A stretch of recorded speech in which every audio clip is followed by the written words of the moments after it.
आप सभी से आग्रह है, पूरी वीडियो को देखिए और सब्सक्राइब कीजिए, बेल आइकन को दबाइए। आज ज़रूरत है भारतीय संस्कृति के बारे में हमारा विश्वास दृढ़ हो और उसको जगाए रखने के लिए इस चैनल को सब्सक्राइब कीजिए। थैलेसीमिया एक प्रकार का आनुवांशिक रोग है, autosomal recessive disorder. Autosomal recessive disorder inheritance होता है। इनहेरिटेंस में वंशानुगत चलता है, यानी माता पिता से संतति में वो चलता है। वो कंटेमिनेशन नहीं है कि इसको छींक आ गई तो उसको थैलेसीमिया हो गया, ऐसा नहीं है। थैलेसीमिया होगा, ट्रेड होगा कि माता में पिता में यदि कैरियर वाले जीनोम्स हैं, कैरियर वाले जीन्स हैं, तो वो क्या है, प्रोबेबिलिटी यदि 100 की है तो 25% बच्चे तो जो होंगे वो थैलेसीमिक होंगे ही होंगे। उसे थैलेसीमिया मेजर बोलते हैं। और 25% बच्चे प्रोटेक्टेड होंगे, 25% बच्चे वो होंगे जो कि बिल्कुल नॉर्मल होंगे, लेकिन 50% बच्चे वो होंगे जो कि कैरियर होंगे। ठीक है।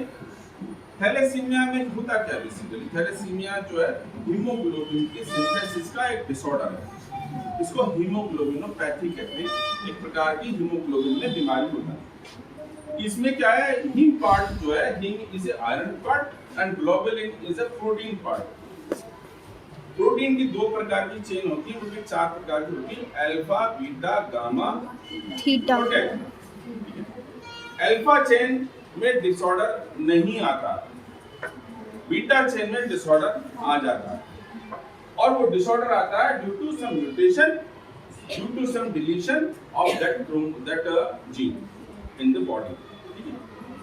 अब वो डिलीशन हो गया, म्यूटेशन हो गया, बीटा चेन नहीं बन पा रही है, तो आरबीसीज की जो आयु 120 दिन की है, वो आयु उसकी केवल 1 सप्ताह बस। हफ्ते में, महीने में आरबीसी डैमेज, तो डिस्ट्रक्शन बढ़ रहा है आरबीसीज का, उनका जो जनरेशन है वो पार्ट हो गए कम।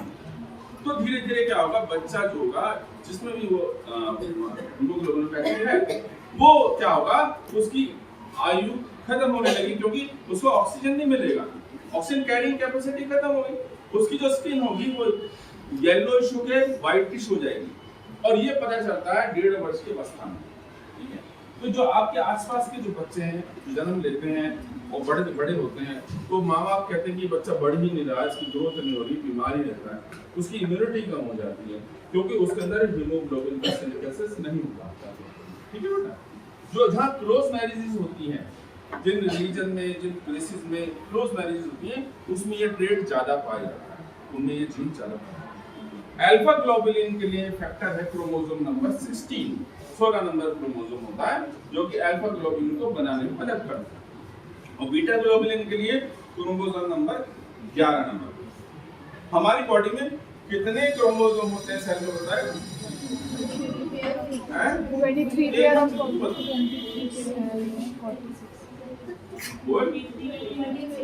हाँ, 23 पेयर ऑफ क्रोमोसोम होते हैं। ठीक है। तो उन 23 में से जो 11 नंबर और 16 नंबर ये जो डिफेक्टिव जीन हो जाते हैं, जिनकी वजह से बच्चों में ये दोनों जो पेरेंट्स की वजह से, कैरियर पेरेंट्स की वजह से बच्चों में वो चीज आ सकती है। तो 1/4 चांसेस होते हैं। तो जो कैरियर है वो दिखते नहीं कि बड़े कैरियर जो होते हैं वो दिखते नहीं कि बीमार है, लेकिन उनमें एनीमिक जो लक्षण होते हैं वो पैदा होते हैं, जैसे कि वजन का कम होना, आंखों से कम दिखना, विजन की कमी हो जाना, उनके अंदर चक्कर आना, ग्रोथ ना हो पाना, मेंटल रिटार्डेशन हो जाना, बार-बार बीमार होना, ये लक्षण हो सकते हैं। लेकिन थैलेसीमिया मेजर में क्या होता है, उनको तुरंत ही इमरजेंसी पड़ जाती है, उनको ब्लड चढ़ाना ही पड़ता है। तो कम से कम मंथली या बाई मंथली उनको 2 मंथ के बाद उनको ब्लड चढ़ाने की जरूरत पड़ती रहती है, और वो ब्लड तभी चढ़ पाते हैं जब ब्लड बैंक्स होते हैं हमारे अवेलेबल।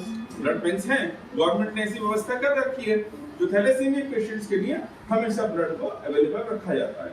इसलिए बार-बार कैंप्स होते हैं, और एनजीओ ऑर्गेनाइजेशन भी कैंप ऑर्गेनाइज करते हैं, तो वो ब्लड की अवेलेबिलिटी होने से वो बच जाते हैं, जो ब्लड ग्रुप का उनको मिल जाता है।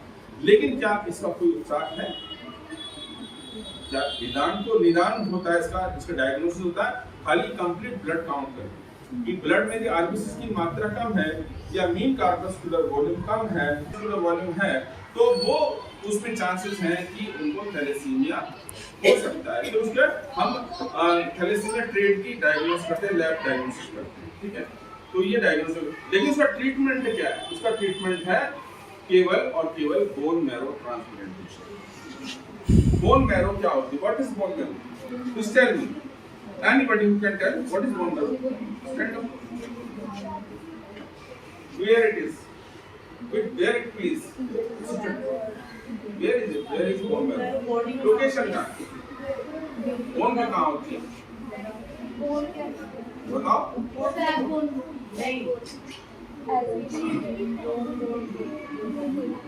जितनी भी लॉन्ग बोन होती है उनके बीच में नॉन वेज कितने बच्चे खाते हैं? बताओ, हाथ खड़े करो। साहसिक बच्चे हैं लोग। अच्छा, उसमें मैरो कौन सा पार्ट होता है? खाया कभी? तो मैरो खाया कभी? ठीक है, तो हड्डी को ठोक के खाते हैं। वो मैरो तो उसमें जो उसमें जो है आरबीसी को बनाने का जो सेल्स होते हैं, डब्ल्यू सुनो, उसमें कोशिका को बनाने की अब खाने में लग जाती। तो अब जो है उसमें जो ब्लड सेल्स को बनाने की जो प्लेस है वो बोन मैरो है। तो जब बोन मैरो काम करेगा तो क्या होता है? बोन्स फैल जाती है, फेशियल वेन होते हैं वो फैल जाती है, माथा ऐसा होता है, चपटा हो जाता है शरीर का, बच्चे का नेजल ब्रिज टूट जाता है, दब जाता है। उसकी पहचान ये है कि थैलेसीमिक पेशेंट है। तो इसलिए क्या है कि यदि हमारे अंदर ब्लड में आपको हमारे आयरन फॉलिक एसिड टैबलेट्स मिलती है, रेगुलर मिलती है, बुधवार को आप फेंक देते हैं उसको, है ना, फेंक देते हैं, तो आप पक्का चांस है कि आप पढ़ाई में फेल होंगे और आपकी आंखें जो हो जाएंगी और आप लाचार और बेचार हो जाएंगे, है ना। आप लाचार और बेचार हो जाएंगे। आप चाहते हैं ऐसा रहना, तो आप लाचार बेचार वाले जीवन की कोई दिक्कत नहीं। दोस्तों, बच्चे अच्छे निकलेंगे जो लाचार बेचार ना बने। यदि बनना है, बेचार बनना है, तो भैया लोगों कंधे का सहारा देकर के आपको जल्दी पहुंचाना पड़ेगा, अंतिम यज्ञ में शमशान जाना पड़ेगा। और यदि कुछ करके गुजरना है तो भैया देखो, खाओ पियो, अच्छी चीजें खाओ, आयरन फोलिक एसिड का सेवन जरूर करो, क्योंकि वो हमारे अंदर वेजिटेरियन में तो कमी रहती है, जो मिथाइल कोबालेमिन की B12, और जो नॉन वेज होते हैं फॉलिक एसिड की कमी होती है। तो ये सप्लीमेंटेशन जरूरी है। मेंस्ट्रुअल साइकिल होने की वजह से ऑलरेडी की डेफिशिएंसी हो जाती है, पेट में दर्द होता है, चिड़चिड़ापन रहता है, गुस्सा आता है, इरिटेशन रहती है। अब वो चीज होने के साथ साथ फिर एनीमिक भी हो तो पढ़ाई कहाँ से कर पाओगे? तो इसलिए आपको वो लेना चाहिए, ठीक है। इनटॉलरेंस है तो दूसरी दवाई दी जा सकती है। बात करो डॉक्टर से, हमसे बात करो, हमें बुलवा लो, मैडम से कह के डॉक्टर ने उसको बुला लो, पड़ोस में रहता हूँ, ऐसे ही आ जाऊंगा, ब्रेक नंबर 5 में रहता हूँ महावीर ब्लॉक में, ठीक है, ठीक है। दूसरी बात, तो थैलेसीमिया की बात कर रहे थे, तो उसमें हीमोग्लोबिन 3 प्रकार का होता है, haemoglobin type A, haemoglobin type 2 और हीमोग्लोबिन टाइप F, ठीक है। जो फीटल सेल में होता है हीमोग्लोबिन टाइप F होता है, और हीमोग्लोबिन टाइप 2 जो होता है वो रेयरली बनता है, कम मात्रा में होता है। 99% जो होता है, 90% हीमोग्लोबिन A बनता है। तो उस जीनोमिक प्रॉब्लम की वजह से थैलेसीमिया हो गया। उसका treatment bone marrow transplantation. Bone marrow transplantation छोटी आयु में किया जा सकता है, बड़ी आयु में बड़ी मुश्किल होती है, हो जाता है, लेकिन समय बहुत लगता है, बहुत लंबी प्रोसेस है। पहले तो उसकी जीन्स की जांच होगी, ट्रेड है उसमें मैचिंग करता है, ब्लडिंग करता, फिर उसके बाद जो है उसे बोन मैरो पंक्चर करके उससे जो मैरो ली जाएगी, और जहाँ बोन मैरो में ट्रांसप्लांट करना उसको उस एरिया को डैमेज करके उधर बोन मैरो इम्प्लांट करके, ताकि वो आरबीसी नॉर्मल बनाना शुरू कर सके। This is the treatment about the thalassaemia chapter is now. इसके लिए बचाव है, सिर्फ आप उपचार कर सकते हैं। अब हम बात आते हैं न्यूट्रिशन की बात। न्यूट्रिशन में हमने बताया कि आप खाने पीने में अपना जितना आप सॉल्ट लेते हैं। अच्छा ये बताओ, नमकीन चीजें किसको पसंद होती है? जब घर जाते हो तो तुरंत चाहिए, नमक चाहिए, पता है? और कुछ बच्चे ऐसे होते हैं ब्रेक में बैठे बैठे गिर जाते, क्यों? तो आयरन की कमी है, आप उनको ग्लूकोज इलेक्ट्रॉन पिला देते हैं, वो चल पड़ते हैं। Because electrolyte compensate your blood, electrolyte की सप्लाई है बेटा। नमक से भी ऊर्जा बनती है और वो जो है सेल को नरिश कर देता है, सेल जिंदा रहती है, मरती नहीं जल्दी, इसलिए जिंदगी चल जाती है। जब भी आपको लगता है कि you are lacking for chowmein, burger, pizza, मीठी चीज ना खा के नमकीन चीजों की ज्यादा क्रेविंग होती है, तो समझ लो आप एनीमिक हो। डेफिनेटली ज्यादा नमक खा लो तो वो वाटर को रिटेंशन करेगा, बॉडी का वेट बढ़ा देगा, सेलुलर डैमेज करेगा, क्योंकि सॉल्ट का नेचर होता है गलाना। पशुओं को जब दबाते तो नमक डाल देते ताकि बॉडी जल्दी समाप्त हो जाए, और वो नमक खा रहे हिला रहा है कौन से वाला, तो वो बॉडी को आपको डैमेज हो। तो नमक भी, इसलिए हमारे यहाँ सोमवार पर उपवास लड़कियों को बताते थे। पार्वती शादी के लिए करते, पार्वती खुद ही लड़ती रहती शिव जी से, कहाँ आएगी जाते टाइम लड़ाई होती रहती। तो लेकिन तुम सोमवार का व्रत इसलिए बताते हैं। ज्वार और घाटा बताओ क्या होता है, ज्वार घाटा क्या होता है?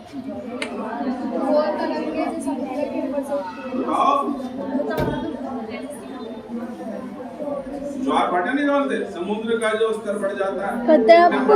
24 घंटे में 2 बार होता है। नहीं पता, कुछ नहीं पता। अरे वो मैडम फ्री में किताबें मिलती हैं, कबाड़ी के पास चली जाती हैं, दिल्ली सरकार मुफ्त में किताबें दे रही है, वो किताबें जो बिक जाती हैं, कबाड़ी उसके छोले बेचता है, उसमें पहुंचे वाले के पास चले जाते हैं, पकड़े बन जाते हैं। इसलिए काम आती है किताबें, पढ़ने की थोड़ा पढ़ाई के लिए हम पढ़ते उसे नहीं क्या है ना।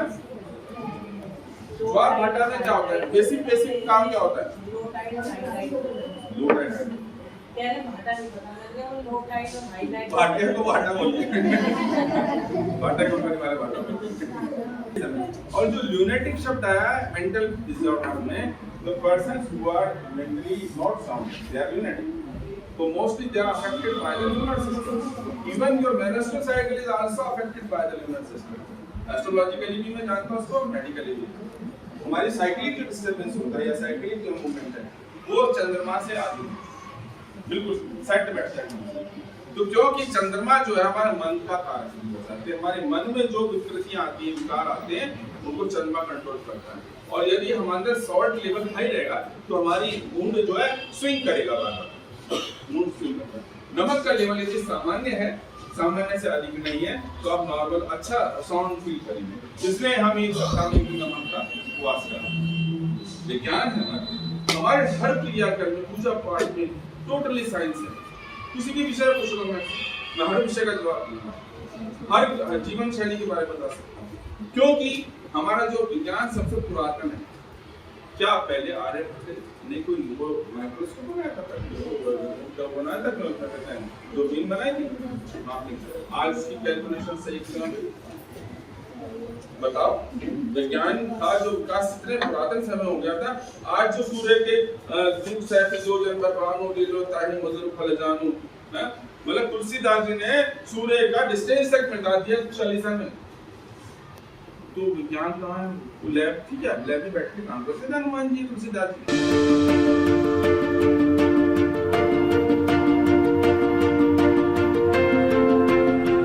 हमसे सीधा संपर्क साधने के लिए इस पर क्लिक करें।